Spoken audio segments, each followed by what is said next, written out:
Quick lunch and snack recipes. If lunch seems blah and you're out of ideas for quick, easy snacks, you've come to the right place. Interesting lunches don't just happen in restaurants. They can easily happen at home, too, or even in the office, if you plan ahead a little. As for snacks, they're a piece of cake. Or perhaps you're better off with a piece of egg. Here are some ideas. Better sandwiches. Sandwiches are a classic lunch offering, but to keep you going all afternoon, make sure they are high in protein and low in simple carbs. For a special treat, try mixing low-fat cream cheese with a little orange peel zest and about 1/4 teaspoon of honey. Spread this on thin slices of whole wheat bread and add a layer of sliced strawberries as the meat. Salad with punch.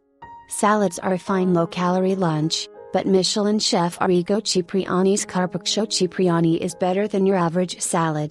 It combines high-protein, high-iron beef with nutritious greens and tasty Parmesan cheese. Healthy soups. Soups are a popular lunch choice during cooler months, but ready-made soup is often neither high in sodium or low on taste. Breakfast for lunch.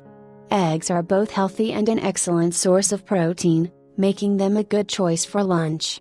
Punch up your eggs by adding them to a vegetable mix, as in Jean Bardet's eggs with fresh mushrooms recipe, or give a truffle or mushroom omelet a try. Nutty snack. Nuts are high in protein and fiber, and many nuts, including almonds and walnuts, are high in healthy omega fatty acids. A handful a day is heart healthy and gives your brain a boost. Turkey wraps. Pretzels and breadsticks are popular snacks, but add a little protein to avoid feeling hungry before dinner. For example, take a thin slice of turkey or chicken breast and spread some mustard on it, then wrap the poultry around a single breadstick. Crackers and eggs. Instead of snacking on handfuls of high-carb crackers, make the snack last by slicing a hard-boiled egg and laying the slices on top of whole-grain crackers. Cappuccino. Does cappuccino really count as a snack? It does if it's pumpkin cappuccino with cardamom, a blend of pumpkin puree and milk that's easy to whip up in a blender.